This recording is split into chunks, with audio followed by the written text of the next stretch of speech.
এটা হচ্ছে কনজারভেটরি, আর এটা হচ্ছে তেল ওয়েল ফিলিং যে ভালভ, এই ভালভ। আর এটা হচ্ছে এই 3 নাম্বার যে পয়েন্ট, এটা হচ্ছে ওয়েল ড্রেন করার জন্য যে ভালভ, এটা। এই 4 নাম্বারটা হচ্ছে ব্রিদার বলা হয়। আর এই 5 নাম্বারটা হচ্ছে তেলের পরিমাণ দেখা যায় এই লুকিং গ্লাস দিয়ে। এখানে যে 6 নাম্বার যে বিষয়টা দেখানো হয়েছে, 6 নাম্বার জিনিসটা হচ্ছে এসবি সাইডের অংশটা, আর 7 নাম্বার জিনিসটা হচ্ছে এলবি সাইডের যে বুশিং আছে, এই এলবি সাইডের টার্মিনাল পয়েন্ট। আর 8 নাম্বার পয়েন্ট সেটা হচ্ছে থার্মোমিটারের জন্য যে পকেট, এই পকেট। আর 9 নাম্বার যে পয়েন্ট আমরা দেখতে পাই সেটা হচ্ছে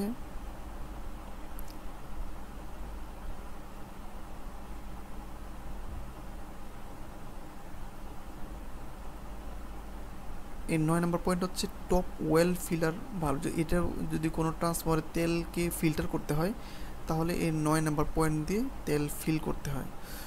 10 নম্বর যেটা পয়েন্ট আছে সেটা হচ্ছে লিফটিং লাগ, এক্ষেত্রে এটাকে ধরে ট্রান্সফরমারকে লিফট করা হয়। 11 নম্বর পয়েন্টটা হচ্ছে বটম লেভেল ওয়েল ফিল্টার, এই টপ দিয়ে তেল ভরা হয় এবং 11 নম্বর দিয়ে যেটা তেলকে রিমুভ করা হয় ফিল্টারের জন্য। 12 নম্বর যে পয়েন্ট, এটা হচ্ছে নিউট্রালকে আর্থিং করার জন্য। 13 নম্বর যে পয়েন্টটা আছে এই পয়েন্টটা হচ্ছে ট্রান্সফরমারের যদি কোনো নেম প্লেট থাকে, নেম প্লেটের ডাটা রাখার জন্য এখানে ইউজ করা হয়। 14 নম্বর পয়েন্ট হচ্ছে নিউট্রালকে আর্থিং করার জন্য, নিউট্রালের আর্থিং পয়েন্ট। 15 নাম্বার যে পয়েন্টটা রয়েছে সেটা হচ্ছে মেইনলি রুলার, এই ট্রান্সফরমারকে সঠিক জায়গায় উপস্থাপন করার জন্য এই রুলার স্থাপন করা হয়।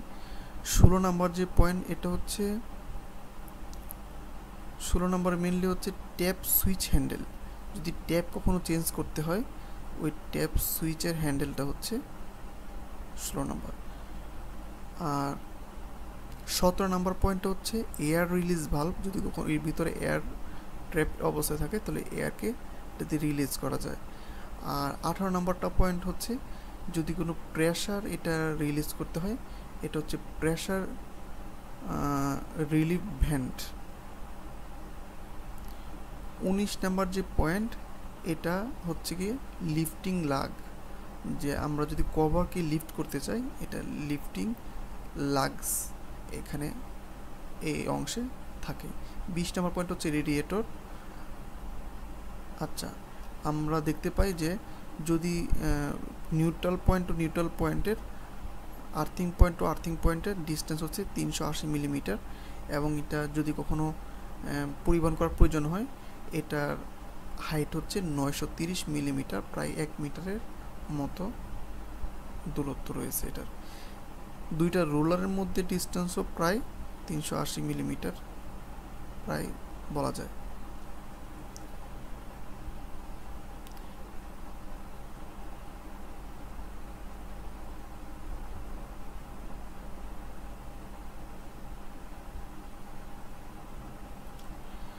ট্রান্সফরমারে বিভিন্ন যেরকম টেস্ট করা হয়, এটা টেস্টটা এখানে আমরা যদি ধরি সেটা হচ্ছে 2026 অনুযায়ী ইন্ডিয়ান স্ট্যান্ডার্ড 2026 অনুযায়ী বিভিন্ন টেস্ট করতে হয়। এর মধ্যে রয়েছে রুটিন টেস্ট, টাইপিং টেস্ট এবং স্পেশাল টেস্ট। রুটিন টেস্ট হচ্ছে প্রতিটা জবের জন্য একবার করে রুটিন টেস্ট করা হয়। এর মধ্যে রয়েছে উইনিং resistance measurement, insulation resistance measurement, source voltage withstand test, যেটা এসবি সাইড এবং এলবি সাইডে হাই ভোল্টেজ টেস্ট করা হয়, induced over voltage withstand test, DVDF test বলা হয় যাকে, ভোল্টেজ রেশিও বা turn ratio test, no load loss, no load current, full load loss, full load current কিংবা ইম্পিডেন্স চেক মেজারমেন্ট, এবং vector group verification, oil breakdown test, আর ওএলটিসিতে যদি কোনো ওএলটিসি থাকে তাহলে ওএলটিসিতে তাদের টেস্ট করা হয়। টাইপ টেস্টের মধ্যে রয়েছে সকল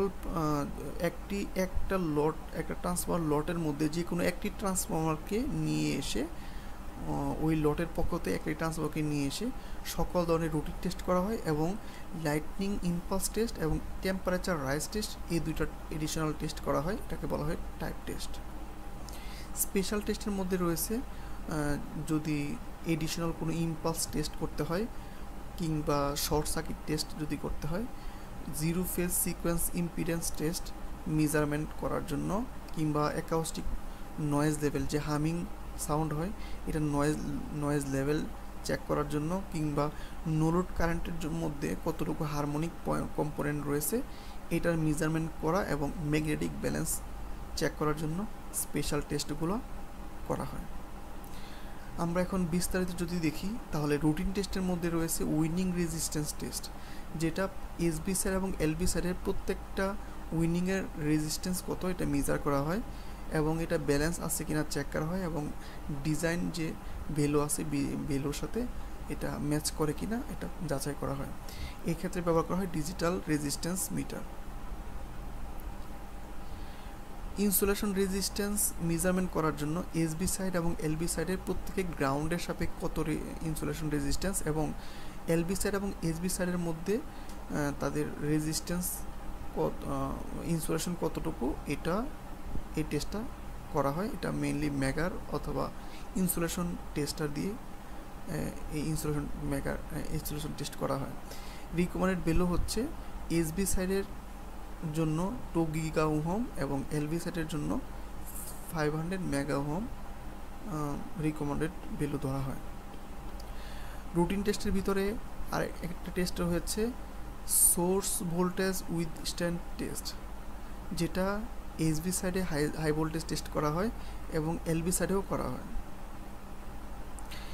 যেটা 1 মিনিট যাবৎ কন্টিনিউয়াস এসি সাপ্লাই দেওয়া হয় এবং এটা চেক করা হয় যে এই ভোল্টেজে উইথস্ট্যান্ড করে কিনা। এসবি হাই ভোল্টেজ টেস্টের জন্য এলভি উইন্ডিংগুলা শর্ট করা হয় এবং আর্থ করা হয়। এসবি উইন্ডিংগুলা একসাথে কানেক্টেড করে তারপরে এটাকে হাই ভোল্টেজ টেস্ট দেওয়া হয়। যদি হাই ভোল্টেজ সাইডটা 11 কেভির জন্য রেটিং করা থাকে তাহলে এখানে 28 কেভি ফর 1 মিনিট এটাকে চেক করা হয় যে এখানে উইথস্ট্যান্ড করে কিনা। অনুরূপভাবে যদি এলভি হাই ভোল্টেজ টেস্টের জন্য করতে হয় তখন এই এসবি উইন্ডিংগুলা একসাথে কানেক্ট করে আর্থ করা হয়, এলভিগুলা সব কানেক্টরগুলো শর্ট করে এখানে যদি 415 ভোল্টেজ লাইন টু লাইন হয়ে থাকে তাহলে এখানে 3 কেভি ফর 1 মিনিট এখানে অ্যাপ্লাই করা হয়। এখানে ইকুইপমেন্ট বলতে হাই ভোল্টেজ টেস্টার, যেটা হাই ভোল্টেজ জেনারেটর, এগুলো ইউজ করা হয়। এখানে একটা কানেকশন ডায়াগ্রাম দেখানো হয়েছে যে ট্রান্সফর্মার যখন হাই ভোল্টেজ টেস্ট করা হাই ভোল্টেজ প্রান্তে করা হয় তখন লো ভোল্টেজ সাইডগুলো একসাথে সব শর্ট করে গ্রাউন্ড করা হয় এবং বডিও গ্রাউন্ড করা হয়, সাথে সাথে গ্রাউন্ডের সাথে ওই 3টা হাই ভোল্টেজ সাইড একসাথে শর্ট সার্কিট করে ওইটাতে হাই ভোল্টেজ অ্যাপ্লাই করা হয়। এই হাই ভোল্টেজটা যদি 33 কেভি হয় তখন 70 কিলো ভোল্ট পিক এটা ভোল্টেজটা ফর 1 মিনিট অ্যাপ্লাই করা হয়। যদি এটা হয় 11 কেভি সেক্ষেত্রে 28 কিলো ভোল্ট এসি ভোল্ট এটাকে সাপ্লাই দেওয়া হয় যাতে করে এটা 1 মিনিটের জন্য উইথস্ট্যান্ড করে কিনা। আর এলভি সাইডে হাই ভোল্টেজ টেস্টের জন্য এসবি সাইডগুলো শর্ট করে গ্রাউন্ড করা হয়, বডি গ্রাউন্ড করা হয় এবং এলভি সাইডের যে 4টা প্রান্ত রয়েছে এটাকে কিংবা 3টা প্রান্ত থাকে সেটাকে শর্ট করে গ্রাউন্ডের সাপেক্ষে এখানে হাই ভোল্টেজ অ্যাপ্লাই করা হয়। যদি লো ভোল্টেজ সাইডটা 11 কেভি হয় সেক্ষেত্রে 28 কেভি দেওয়া হয়। যদি 415 কেভি 0.41 কেভি হয় সেক্ষেত্রে 3 কেভি এখানে অ্যাপ্লাই করা হয় ফর 1 মিনিট। রুটিন টেস্টের মধ্যে আরেকটা রয়েছে, সেটা হচ্ছে induced over voltage withstand test, যেটা ডিভিডিএফ টেস্ট বলা হয়। এখানে মেইনলি চেক করা হয় ইন্টারটার্ন ইনসুলেশনের অবস্থা কী। তো যদি কোনো ট্রান্সফর্মার থাকে 11/0.415 কেভি, সেই ক্ষেত্রে যে কোনো একটিকে শর্ট করে অন্য সাইডে দিতে হয় প্রায় দ্বিগুণ ভোল্টেজ। যেমন আমরা গ্রাফ এখানে একটা দেখে নিই, সেটা হচ্ছে যে এখানে হাই ভোল্টেজ সাইডে অথবা লো ভোল্টেজ সাইডে প্রত্যেককে আমরা একটা দ্বিগুণ তার যে রেটিংয়ে দেওয়া থাকে এই রেটিংয়ের চেয়ে দ্বিগুণ ভোল্টেজ এবং দ্বিগুণ ফ্রিকোয়েন্সিতে অ্যাপ্লাই করা হয়, এবং এটা দেখা হয় যে এটা ওই উইথস্ট্যান্ড করতে পারে কিনা। অনুরূপভাবে যদি আমরা এসবি সাইডে দিই তাহলে এসবি সাইডে আমরা পরপর দ্বিগুণ ভোল্টেজ এবং দ্বিগুণ ফ্রিকোয়েন্সিতে দেওয়া হয়, এবং এলবি সাইড করে ওপেন করে রাখা হয়, দেখা হয় যে এটা উইথস্ট্যান্ড করে কিনা। এক্ষেত্রে মোটর জেনারেটর সেটও কখনো কখনো ইউজ করা হয়, কারণ 50 হার্টজ দ্বিগুণ হচ্ছে 100 হার্টজ। এই 100 হার্টজ তৈরি করার জন্য মোটর দিয়ে 100 হার্টজ তৈরি করে একটা জেনারেটরে ফিট করা হয়। এই জেনারেটর দিয়ে নির্দিষ্ট পরিমাণ ভোল্টেজ অ্যাপ্লাই করা হয়। ভোল্টেজ রেশিও মেজারমেন্ট টেস্ট রয়েছে, যেটাতে রেশিও টেস্ট করা হয়। যদি আমরা হাই ভোল্টেজ সাইডে কোনো একটা ভোল্টেজ দেয় সেই অনুযায়ী আমরা লো ভোল্টেজ সাইডে অথবা লো ভোল্টেজ সাইডে আমরা একটা ভোল্টেজ পাই, তার রেশিও নিয়ে আমরা টার্ন রেশিও বের করতে পারি। এক্ষেত্রে turn ratio meter machine use করা যায়। নো লোড লস এবং নো লোড কারেন্ট, সেই ক্ষেত্রে আমরা যদি কোনো লোড দেওয়া ছাড়া যদি আমরা লাইন কারেন্ট আমরা যদি এসবি সাইডে কতটুকু পাওয়ার কনজাম্পশন হয়েছে, core loss, eddy current loss, তাহলে আমরা এটা নো লোড লসটা মেজার করতে পারি।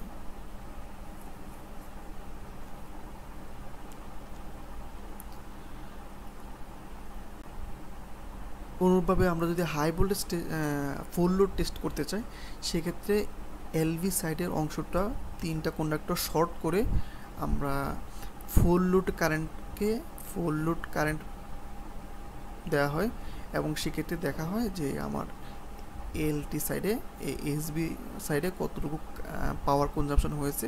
এভাবে আমরা ফুল লোড লস, ট্রান্সফরমারের লস আমরা মেজারমেন্ট করতে পারি, এবং সেক্ষেত্রে আমরা ইম্পিডেন্স চেক করতে পারি, ইফিসিয়েন্সি মাপতে পারি, এবং ভোল্টেজ রেগুলেশন মাপতে পারি। এক্ষেত্রে ওয়াটমিটার এবং পাওয়ার অ্যানালাইজার মেশিন ইউজ করা যায়। যদি ভেক্টর গ্রুপ ভেরিফিকেশনের টেস্ট করতে হয় সেক্ষেত্রে আমাদের ভোল্টমিটার দিয়ে ভেক্টর গ্রুপ মেজারমেন্ট করতে পারি। তো সেক্ষেত্রে যদি কখনো ট্রান্সফরমার DYN11 হয় সেক্ষেত্রে আমাদের প্রত্যেকটা এসবি সাইডে যদি আমরা ভোল্টেজ অ্যাপ্লাই করি সে করেসপন্ডিং এলভি সাইডে যে ভোল্টেজ হবে তাদের মেজারমেন্টের করলেই আমরা voltage group vector group verification করতে পারি। এটা নিয়ে আমরা পরবর্তীতে বিস্তারিত কথাবার্তা বলবো। Well breakdown test, well breakdown করার জন্য আমরা যদি একটা 500 মিলিলিটার ওয়েল স্যাম্পল একটা গ্লাস পটে নেই, এই গ্লাস পটের মধ্যে 2টা ইলেকট্রোড থাকবে এবং ইলেকট্রোড 2টার গ্যাপ থাকবে 2.5 মিলিমিটার, এবং সেখানে ভোল্টেজ অ্যাপ্লাই করা হয়। তো একটা বিশেষ ওয়েল টেস্টিং মেশিনের মাধ্যমে আমরা দেখতে পারি যে এই গ্যাপের মধ্যে কত ভোল্টেজ অ্যাপ্লাই করলে ব্রেকডাউন হয়। এভাবে ওয়েলের ব্রেকডাউন টেস্ট করা হয়। এখন এটার ব্রেকডাউন রিকমেন্ডেড ভ্যালু হচ্ছে 60 কেভি।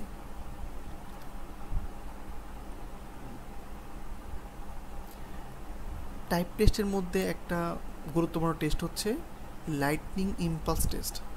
তো লাইটনিং ইম্পালস টেস্ট একটা বিশেষ ওয়েব ফর্মে এটা টেস্ট করা হয়, যেটাকে ইম্পালস জেনারেটর ইউজ করা হয়। ইম্পালস জেনারেটর দিয়ে একটা নির্দিষ্ট ওয়েব ফর্ম একটা নির্দিষ্ট সময়ের মধ্যে এটা তৈরি করা হয় এবং সেখানে এলভি সাইড অথবা এসটি সাইড অথবা এলভি সাইড যে কোনো প্রান্তে অ্যাপ্লাই করতে হয়। তো এটা বিশেষ ফরম্যাটটা হচ্ছে এরকম যে আমরা জানি যে 11 কেবিতে যদি আমরা এখানে বিভিন্ন স্ট্যান্ডার্ড রয়েছে, সেটা হচ্ছে 11 কেবির জন্য একরকম স্ট্যান্ডার্ড, 33 জন্য একরকম, 132K এর জন্য একরকম।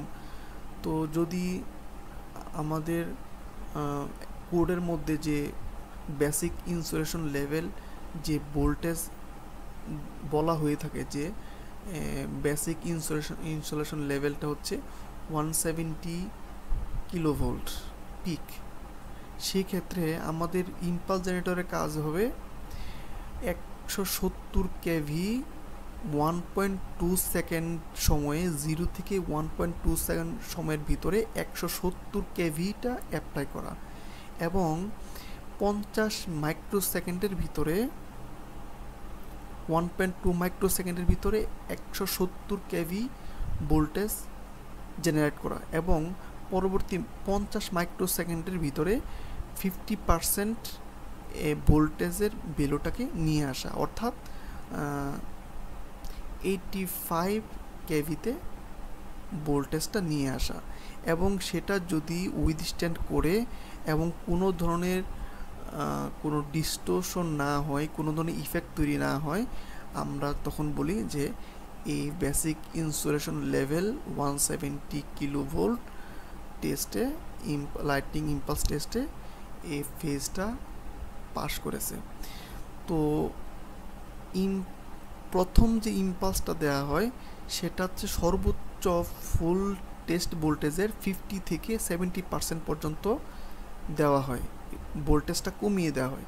পরবর্তী সাবসিকুয়েন্ট যে 3টা ইম্পালস দেওয়া হয় ফুল ভোল্টেজে, অর্থাৎ 170 কিলোভোল্টে। ফর এ 3-ফেজ ট্রান্সফর্মার ইম্পালস এটা প্রত্যেকটা পালস ফেজের মধ্যে পরপর করে এটা ইম্পালসটা দেয়া হয় এবং প্রতিটা লাইনের টার্মিনালে ভোল্টেজগুলি অ্যাপ্লাই করা হয়। অন্যান্য টার্মিনালগুলি আর্থে করে কিংবা গ্রাউন্ডের সাথে শর্ট করে। ভোল্টেজ এবং কারেন্ট প্রত্যেকটাকে কি অসিলোস্কোপ দিয়ে মেজার করা দেখা হয়। কোনো ধরনের ডিস্টোরশন যদি ওয়েব ফর্মে দেখা হয় তাহলে এটা ফেল বলে গণ্য করা হয়।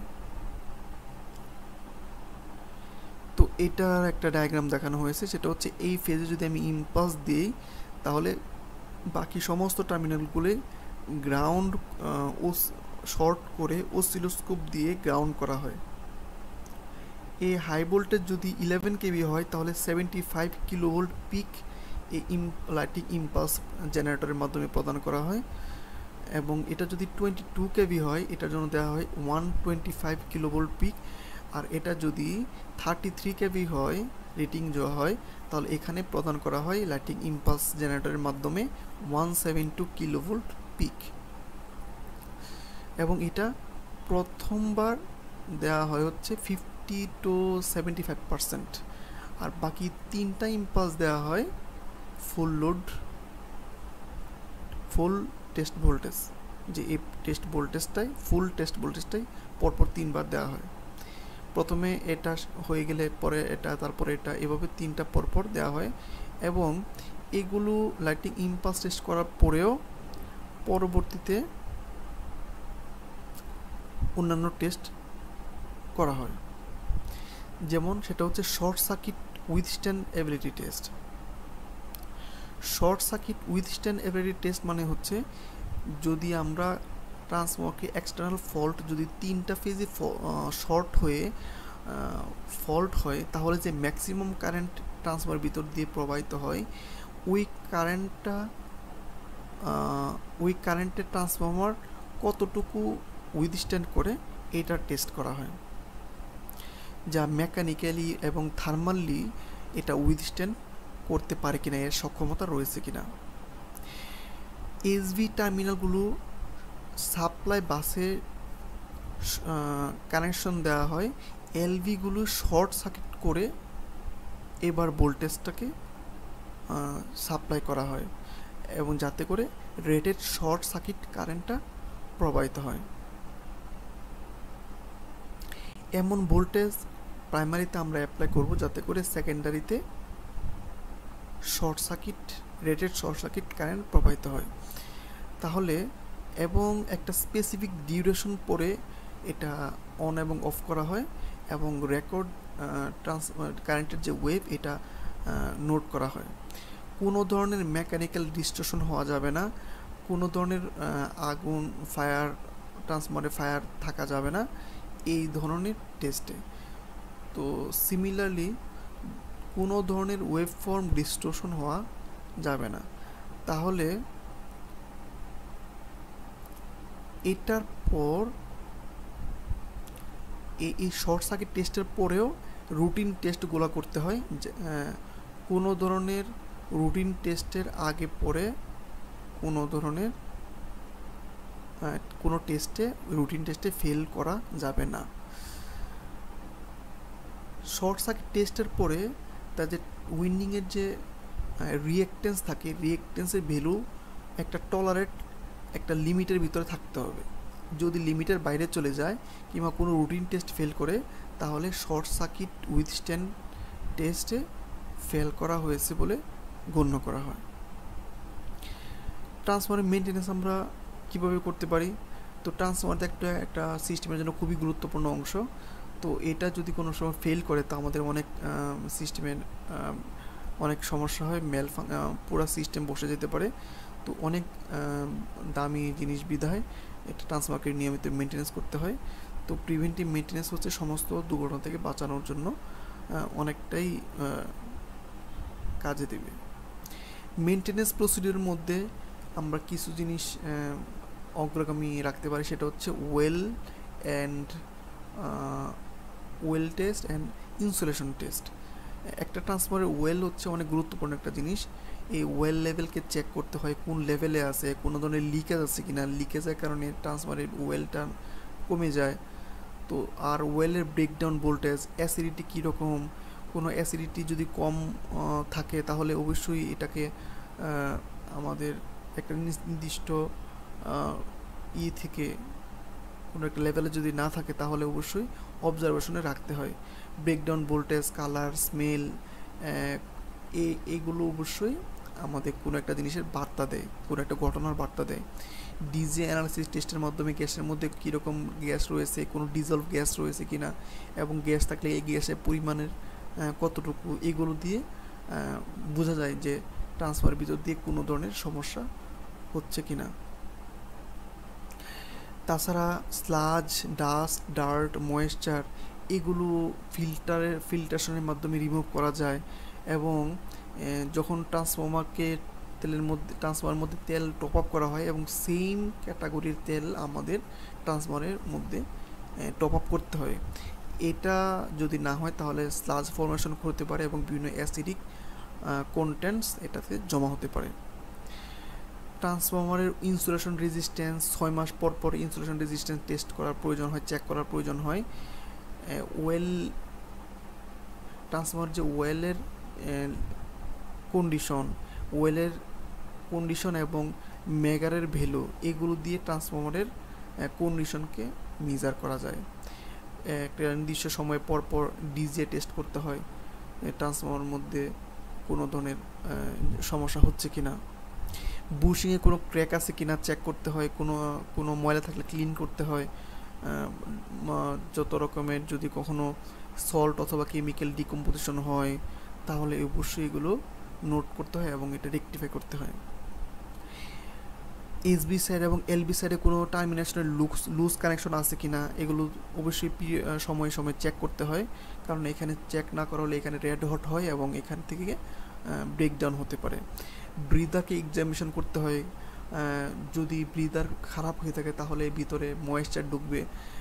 যদি সিলিকা জেলের অবস্থা কালার চেঞ্জ হয়ে যায় তাহলে এটাকে ডিহাইড্রেশন করতে হয় অথবা নতুন সিলিকা জেল ফিল আপ করতে চেঞ্জ করে দিতে রিপ্লেস করতে হয়। ডায়াফ্রাম এক্সপ্লোশন ভ্যান্ট ডায়াফ্রামকে চেক করতে হয়, এটার মধ্যে কোনো ধরনের ইয়ে হয়েছে কিনা, কোনো ধরনের ক্ষতির চিহ্ন দেখা যাচ্ছে কিনা এগুলো চেক করতে হয়। আর কনজারভেটরকে আমাদের ভিতর থেকে পরিষ্কার করতে হয় প্রতি 3 বছর পর পরে। এটার মধ্যে কোনো স্লাজ যদি জমে, ময়লা জমে তাহলে এটাকে ক্লিন করতে হয় কনজারভেটরি থেকে। ওয়েল এবং উইন্ডিং টেম্পারেচার মিটার রিডিংগুলো রেগুলার ইন্সপেকশন করতে হয়। ওয়েলের টেম্পারেচার সর্বোচ্চ কত উঠেছিল, উইন্ডিং টেম্পারেচার সর্বোচ্চ কত উঠেছিল এবং এখানে কোনো হাই টেম্পারেচার দেখাচ্ছে কি না। টেম্পারেচার অতিরিক্ত রাইজ যদি হয়ে থাকে তাহলে অবশ্যই এটা একটা বিপদ সম্বন্ধে আগাম বার্তা দেয় যে ট্রান্সফর্মারে তাদের ইনস্টলেশন ব্রেকডাউন হতে পারে। তো এই জন্য এটা নিয়মিতভাবে এই সমস্ত মিটারগুলো টেম্পারেচারগুলো চেক করতে হয়। ট্রান্সফর্মার ইয়ার্ডের মধ্যে ক্লিনলিনেস রাখতে হয়, ক্লিন রাখতে হয়। এখানে কোনো ময়লা আবর্জনা ফেলে রাখলে হয়তো বা কোনো প্রাণী অথবা কোনো এমন ধরনের ঝামেলা তৈরি হবে যেটা নাকি ট্রান্সফর্মারের বিভিন্ন পোকামাকড় কিংবা ময়লা প্রাণী ট্রান্সফর্মারকে ব্রেকডাউনের ক্ষেত্রে ভূমিকা রাখতে পারে। এই জন্য সকল নেট দিয়ে হলেও কিংবা ময়লা পরিষ্কার করে হলেও ট্রান্সফর্মারকে সাবস্টেশন থেকে ক্লিন করতে হয়। ট্রান্সফর্মারকে যদি আমরা প্রোটেকশন দিতে চাই তাহলে কি জিনিস দিয়ে আমরা প্রোটেকশন দিতে পারি। ট্রান্সফর্মারের মধ্যে কিছু জিনিসপত্র আছে ট্রান্সফর্মার নিজেই ট্রান্সফর্মারকে সুরক্ষা দেয়। এর মধ্যে কিছু জিনিসের কথা আমরা বলি, সেটা হচ্ছে প্রিভেন্টিভ মেনটেন্যান্স শিডিউলটা হচ্ছে সবচেয়ে বেস্ট। যে প্রিভেন্টিভ মেনটেন্যান্স শিডিউলের মাধ্যমে একটা ট্রান্সফর্মারকে প্রোটেকশন সবচেয়ে বেস্ট ওয়েতে দেওয়া যায়। তারপরেও ট্রান্সফর্মারের মধ্যে যে কিছু মেনটেন্যান্স কিছু প্রোটেক্টিভ জিনিস থাকে সেটার মধ্যে well temperature indicator. Well temperature তেলের বর্তমান টেম্পারেচার কতটুকু এটাতে দেখা যায় এবং ট্রান্সফর্মারকে প্রোটেকশনের জন্য হেল্প করে। উইন্ডিং টেম্পারেচার ইন্ডিকেটর, বুকহোজ রিলে যেটা ট্রান্সফর্মারকে বিভিন্ন ক্ষতি থেকে ট্রান্সফর্মার ট্রিপ করে দেয়, অতিরিক্ত লোড নিতে দেয় না। বিভিন্ন ভিতরে যদি শর্ট সার্কিট হয় তাহলে যে সার্জ হয়, সার্জের কারণে ট্রান্সফর্মারটা ট্রিপ করে যায়, ফলে ট্রান্সফর্মার বিভিন্ন ক্ষতি থেকে হেফাজত হয়। ট্রান্সফর্মারের মধ্যে আরেকটা থাকে ম্যাগনেটিক ওয়েল লেভেল গজ। ওয়েলের লেভেল কোন অবস্থায় আছে এটা ওয়েল লেভেল গজ দিয়ে দেখা যায়। আবার ট্রান্সফর্মার থাকে এক্সপ্লোশন ভেন্ট। যদি ট্রান্সফর্মার কোনো অস্বাভাবিক কোনো প্রেশার ডেভেলপ করে থাকে, কোনো ধরনের ভিতরে আয়োনাইজেশন হয়ে থাকে, টেম্পারেচার গ্রো করে গিয়ে ওয়েল তেল যদি কখনো আয়োনাইজড হয়ে এখানে কোনো প্রেশার গ্রো করে তাহলে এই প্রেশার গ্রো করলে এটা এক্সপ্লোশন ভেন্ট দিয়ে বের হয়ে যায় এবং এটাকে সেফলি বের হওয়ার জন্য সুবিধার পথ তৈরি করে দেয় এক্সপ্লোশন ভেন্ট। এটা একটা transformer protection device. ST fuse এবং ড্রপ আউট ফিউজ এগুলো ট্রান্সফর্মার প্রোটেকশন হিসেবে কাজ করে। এলটি সার্কিট ব্রেকার দিয়ে যদি অতিরিক্ত টেম্পারেচার যদি ফল্ট কারেন্ট যায় তাহলে এটা ট্রান্সফর্মার ভিতর দিয়ে কারেন্ট যাতে না যায় এই জন্য এটা ব্যবস্থা করে। ওয়েল সার্জ রিলে ফর ওএলটিসিতে যদি কোনো ব্রেকডাউন হয় তাহলে ওয়েল সার্জ রিলে থাকে, এটা ট্রিপ করে দিয়ে ট্রান্সফর্মারকে ট্রিপ করে দেয়। পিআরভি প্রেশার রিলিজ ডিভাইস, ওএলটিসিতে প্রেশার রিলিজ ডিভাইস ভালো থাকে, এটাতে যদি কখনো প্রেশার ডেভেলপ করে তাহলে প্রেশার রিলিজ ভালভের মাধ্যমে প্রেশারটা বের হয়ে যায় এবং ট্রান্সফর্মারকে ডিফর্ম হওয়া থেকে রক্ষা করে। আর দুইটা জিনিস ট্রান্সফর্মার থাকে, সেটা হচ্ছে হর্ন গ্যাপ এবং ব্রিদার। হর্ন গ্যাপের মাধ্যমে হাই ভোল্টেজ এটা ট্রান্সফর্মার ভিতর দিয়ে যেতে দেয় না এবং ব্রিদার ভিতর দিয়ে ট্রান্সফর্মার ভিতরে ময়েশ্চার ঢুকতে দেয় না। লাইটনিং অ্যারেস্টার এক্সটার্নালি থাকে, লাইটনিং অ্যারেস্টারও হাই ভোল্টেজ ট্রান্সফর্মার ভিতর দিয়ে প্রবাহিত হতে বাধা প্রদান করে। ট্রান্সফর্মার যদি কখনো ফেল হয় তাহলে আর কী কী কারণ থাকতে পারে? এর মধ্যে আমরা কয়েকটা কারণ আমরা বলতে পারি। সেটা হচ্ছে ইনসাফিসিয়েন্ট ওয়েল লেভেল যদি থাকে, যদি ট্রান্সফরমার মধ্যে তেল কম থাকে, লিকেজ হয়ে ট্রান্সফরমার তেল কমে যায়, ফলে ট্রান্সফরমারের মধ্যে ইনসুলেশন ব্রেকডাউন হতে পারে। এবং সুইপেজ অফ ওয়াটার ইন ওয়েল, যদি তেলের মধ্যে পানি প্রবেশ করে, ময়েশ্চার প্রবেশ করে, তাহলে এই তেলের তুলনায় পানির ব্রেকডাউন কম হয়, ফলে পানির ব্রেকডাউন ভোল্টেজ কম হয়, এই জন্য অল্প ভোল্টেজেই এটা ব্রেকডাউন করতে পারে। যদি দীর্ঘ সময় ধরে ওভারলোডিং থাকে, তাহলে অনেক দীর্ঘ সময় ওভারলোডিং থাকার পরে এটা ইনসুলেশন, তাদের মধ্যে উইন্ডিংয়ের ইনসুলেশন ব্রেকডাউন হতে পারে, কিংবা এটার ভিতরে টেম্পারেচার রাইজ করে, তো এটার ভিতর প্রেশার ডেভেলপ করতে পারে এবং ট্রান্সফরমারের মধ্যে ফেইলিওর হতে পারে। আনব্যালেন্স লোডিংয়ের কারণে জিরো সিকোয়েন্স কারেন্ট তৈরি হয় এবং এই কারণে কোর গরম হয়ে যেতে পারে, ট্রান্সফরমার গরম হয়ে যেতে পারে এবং ফেইলিওরের জন্য সহযোগিতা করতে পারে। ফল্টি টার্মিনেশন যদি হয়, যদি ইমপ্রপার লাগ যদি সাইজ হয়, তাহলে এখানে হট যেটা এখানে আর্কিং হতে পারে এবং এখানে ফল্টি টার্মিনেশনের কারণে এখানে ট্রান্সফরমারটা ফেল করতে পারে। যদি অনেক সময় ধরে শর্ট সার্কিট কারেন্ট প্রবাহিত হয়, তাহলে শর্ট সার্কিট কারেন্ট তো অনেক সময় ধরে চলার কথা না, এবং এটা যদি কখনো সার্কিট ব্রেকারগুলো কাটতে সমস্যা হয়, তাহলে এই ট্রান্সফরমারের মধ্যে অতিরিক্ত সময় ধরে যদি শর্ট সার্কিট কারেন্ট যায়, তাহলে ট্রান্সফরমারের ইনসুলেশন ব্রেকডাউন হতে পারে এবং অন্যান্য সমস্যা হতে পারে। যদি ট্যাপ চেঞ্জার সুইচের সমস্যা হয়, তাহলে ওইখানে আর্কিং হয় এবং এতে করে ট্রান্সফরমারের ব্রেকডাউন হতে পারে। আর ইনস্টলেশন যদি ঠিকমতো চেক করা না হয়, তাহলেও ট্রান্সফরমারে